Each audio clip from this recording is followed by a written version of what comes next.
You are 3 hours into your evacuation when the first signs appear that everything you prepared for is already coming apart.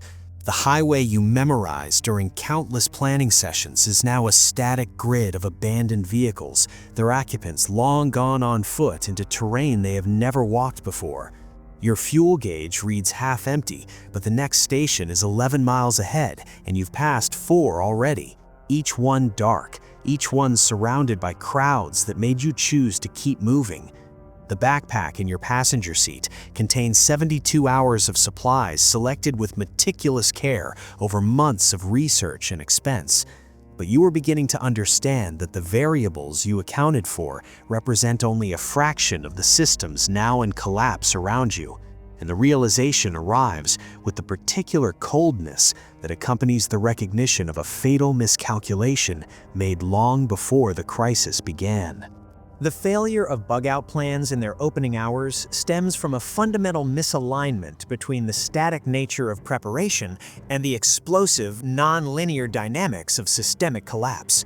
Most evacuation strategies are constructed around the assumption that infrastructure will degrade gradually, that you will have time to observe, adapt, and execute your plan within an environment that remains partially functional. This assumption ignores the reality of cascade failures in complex systems, where the collapse of one node triggers simultaneous failures across multiple interdependent networks at speeds that outpace human decision-making. When a major crisis triggers mass evacuation, the transportation network does not slowly congest over days. It reaches failure threshold within 90 minutes to 3 hours, depending on population density and the number of viable exit routes. This timeline is derived from traffic flow studies conducted after Hurricane Rita in 2005, when the evacuation of Houston created a parking lot that stretched for over 100 miles and resulted in more deaths from heat exposure and medical emergencies in stalled vehicles than from the hurricane itself. The critical insight is that by the time most people recognize the need to evacuate, the window for successful vehicular escape has already closed, or is measured in minutes, not hours. Your meticulously planned route becomes irrelevant the moment 10,000 other people make the same calculation you did, and the carrying capacity of the road system is exceeded before you merge onto the highway. The second failure mechanism operates at the cognitive level and is rooted in what disaster psychologists call the planning fallacy, combined with normalcy bias amplification. You have envisioned your bug-out scenario dozens or hundreds of times, running through the steps in your mind, checking your gear, updating your maps. In these mental rehearsals, you are calm, methodical, and the environment around you behaves according to predictable rules. Other people are either absent from these scenarios or they are cooperative background elements. This is a catastrophic distortion of how human systems behave under acute stress. Research from the National Institute of Standards and Technology, analyzing evacuation patterns during the September 11 attacks and subsequent mass casualty events, reveals that approximately 70% of people in crisis situations experience significant decision paralysis, lasting anywhere from several minutes to over an hour, during which they seek additional information, attempt to contact family members, or engage in behaviors aimed at preserving normalcy, such as gathering personal items or securing property. Your plan assumes you will be in the decisive 30%, but statistical probability suggests otherwise, and even if you are, everyone you encounter on your route will be experiencing this spectrum of response, creating unpredictable human obstacles that your plan cannot account for. The person blocking the road is not trying to sabotage your escape. They are experiencing cognitive shutdown or trapped in a decision loop, and your plan has no protocol for the 30 vehicles that accumulate behind them in 12 minutes. The infrastructure dependencies embedded in modern bug-out planning represent a third critical vulnerability that most preppers fundamentally underestimate. Your vehicle operates as a complex machine requiring not just fuel, but functional roads, predictable traffic patterns, accessible routes that are not blocked by accidents or abandonment, and a navigation system that assumes either cellular connectivity or satellite GPS signal availability. In a genuine large-scale crisis, particularly one involving electromagnetic effects, cyber attacks on infrastructure, or coordinated physical disruption, These systems fail simultaneously. The GPS satellites continue to orbit and transmit, but your receiver depends on accurate time synchronization and ephemeris data that can be spoofed or jammed with commercially available equipment. Your paper maps become your primary navigation tool, but reading a map while driving in heavy traffic or off-road terrain requires stops that consume time you do not have, and the cognitive load of constant spatial reorientation while managing vehicle operation and threat assessment exceeds the processing capacity of most people under stress. More critically, your fuel calculation is based on normal driving conditions with predictable consumption rates. Stop-and-go traffic increases fuel consumption by 40 to 60%. Driving on unpaved surfaces or through terrain increases it further. Detours add mileage. The half tank that should carry you to your bug-out location becomes insufficient before you are halfway there, and you are now part of the stationary population you are trying to escape. The temporal compression of crisis creates a fourth failure mode that demolishes carefully constructed timelines. Your plan allocates specific timeframes for each phase of evacuation based on normal conditions, but crisis conditions operate under completely different temporal rules. What takes 15 minutes in practice runs takes 90 minutes when attempted during actual evacuation, because every action is now nested within a larger context of obstacles, decisions, and complications that were not present during rehearsal. Securing your home before departure is not just locking doors, it is deciding what to do about pets, whether to shut off utilities, whether to leave a note for family members who might arrive later, whether to take additional items you suddenly realize might be critical. Each decision branches into sub-decisions, and the linear timeline fractures into a network of choice points that consume time in unpredictable quantities. Meanwhile, the external situation is degrading at a rate that was not factored into your planning because you based your timeline on your own actions, not on the actions of the system around you. The roads get worse every minute, the stores empty faster than predicted, the behavior of crowds shifts from orderly to desperate on timescales measured in hours. You are executing a plan designed for a static environment in an environment that is collapsing dynamically, and the mismatch guarantees failure. The psychological weight of abandoning your home and community triggers a fifth mechanism that operates beneath conscious awareness but exerts tremendous influence on decision-making and timing. Evolutionary psychology and behavioral studies of disaster response consistently demonstrate that humans are profoundly resistant to abandoning their primary territory, even when intellectual analysis clearly indicates that staying represents extreme danger. This resistance is not stupidity or stubbornness, it is a deeply embedded survival mechanism that throughout most of human history served us well. Because abandoning your shelter, your stored resources, and your known territory to flee into unknown wilderness carried enormous risk. The modern bug-out scenario inverts this calculus, but the emotional and neurological systems that govern our responses have not updated. You delayed departure by 30 minutes, then an hour, then 2 hours, telling yourself you are waiting for better information, for confirmation, for one more indicator. But what you are actually doing is negotiating with the part of your brain that sees leaving as a potentially fatal mistake. By the time you overcome this resistance, you are no longer early. You are part of the middle wave, and the middle wave encounters all the obstacles created by the early wave, plus the accelerating desperation of the late wave that is now behind you. The resource calculations that form the foundation of most 72-hour bug-out bags are systematically flawed because they are based on baseline consumption rates that do not account for the increased metabolic and psychological demands of high-stress evacuation. Your body under stress burns calories at rates 30 to 50% higher than normal. Your water needs increase both from elevated activity levels and from stress-induced changes in respiration and perspiration. Your cognitive function, which you need for navigation and decision-making, degrades rapidly when you are dehydrated or calorie deficient, creating a feedback loop where poor decisions lead to increased resource consumption. But the more significant failure in these calculations is that they assume you will be moving continuously toward your destination, consuming resources at a predictable rate over a known distance.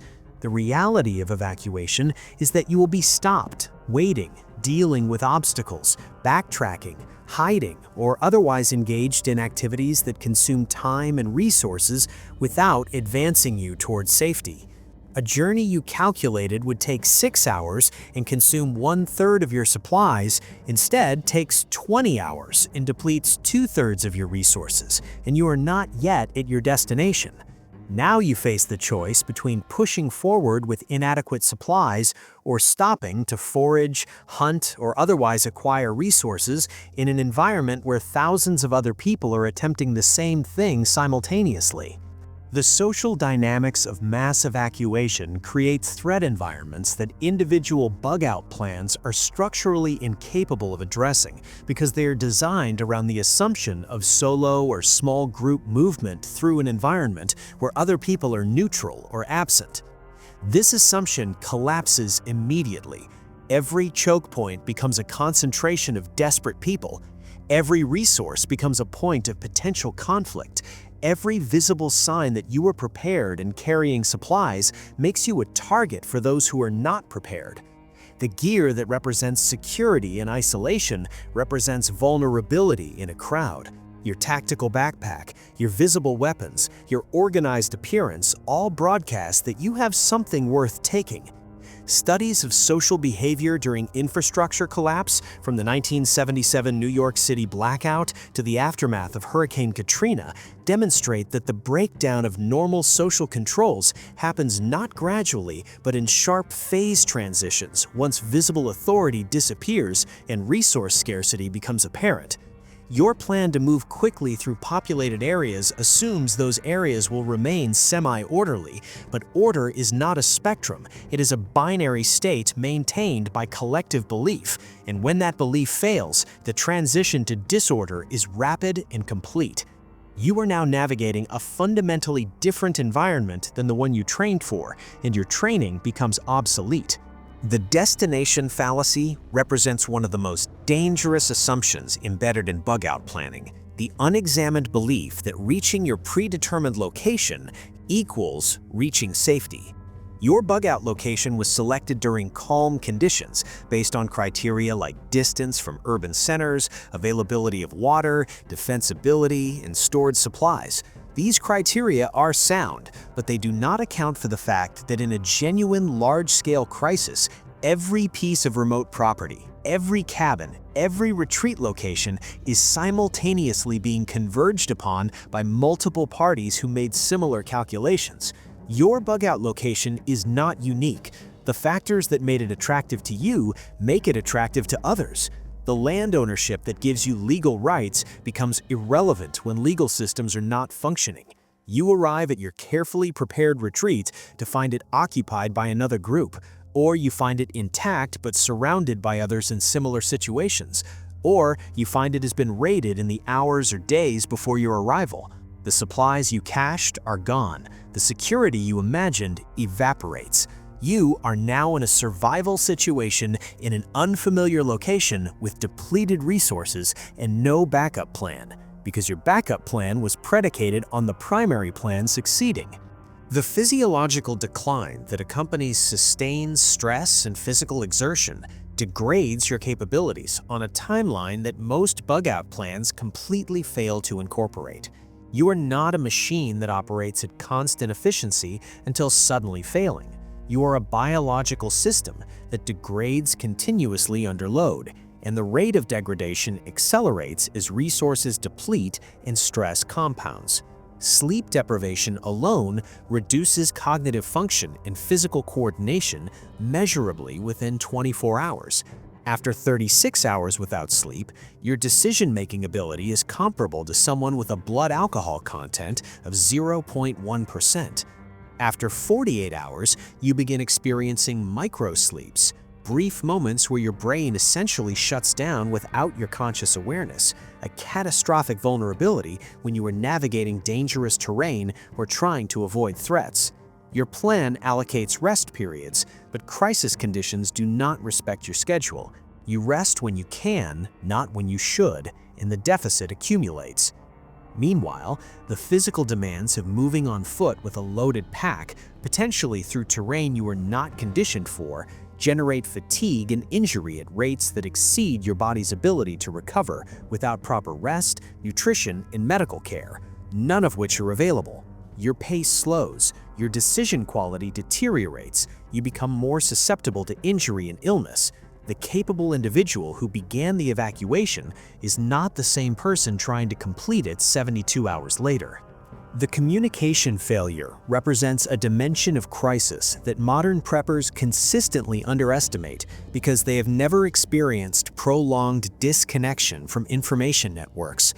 Your plan likely includes communication devices, perhaps ham radio equipment, perhaps satellite communicators.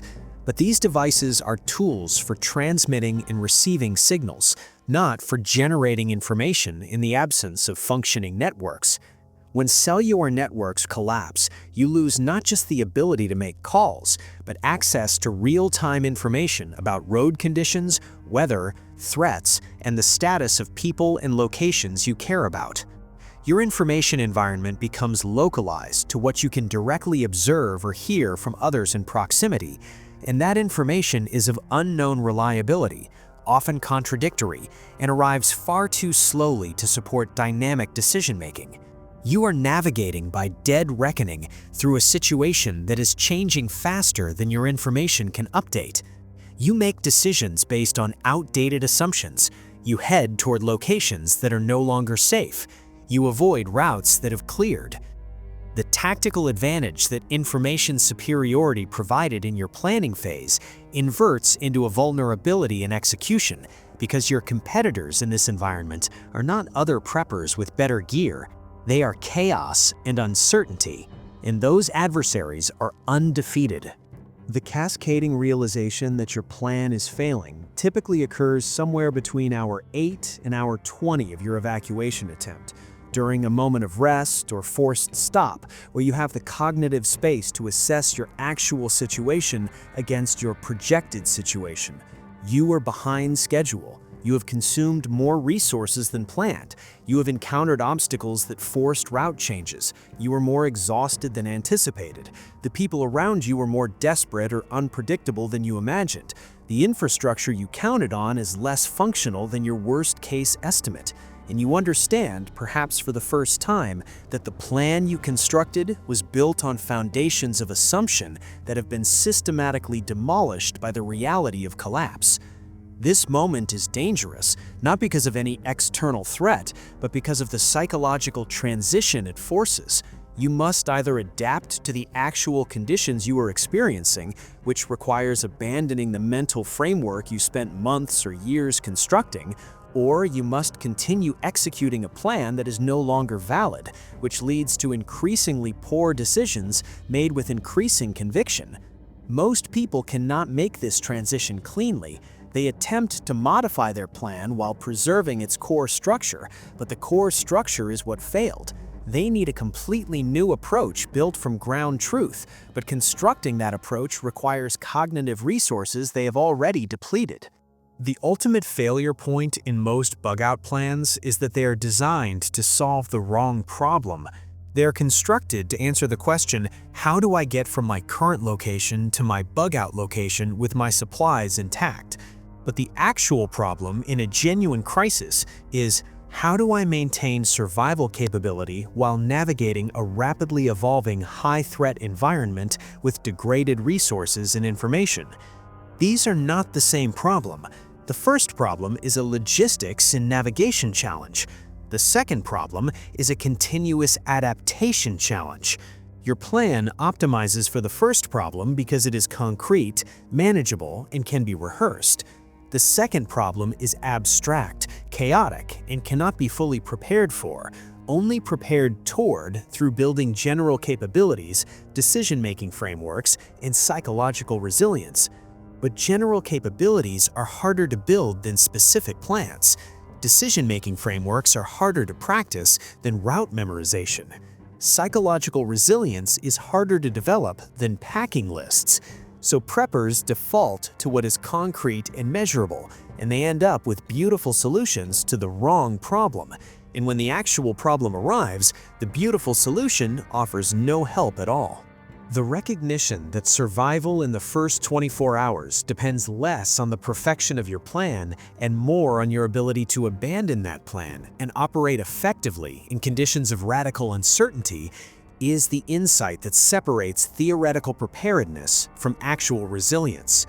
The survivors of genuine disasters are rarely the people with the most elaborate plans. They're the people who maintained cognitive flexibility, who could assess their situation accurately without the distortion of wishful thinking, who could make decisions with incomplete information, who could tolerate the psychological discomfort of uncertainty and keep moving anyway. These capabilities cannot be purchased or packed. They must be built through experience, training, and the deliberate cultivation of mental toughness. But most bug-out preparation focuses on equipment and plans because equipment and plans are visible, tangible, and create the illusion of control in situations where control is the first thing that disappears. When you look at your bug-out plan now, in the cold light of this analysis, you should see it not as worthless, but as fundamentally incomplete.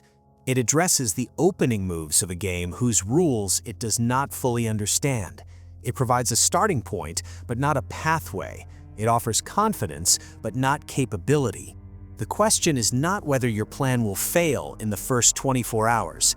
The question is whether you have built the adaptive capacity to continue operating effectively after it fails. Because it will fail. Some component will not work. Some assumption will prove false. Some element of the environment will be more hostile or more chaotic than you imagined. That moment of recognition, when the plan you trusted reveals itself as insufficient, is the true beginning of your test, and everything before that moment is just preparation for whether you will pass or fail.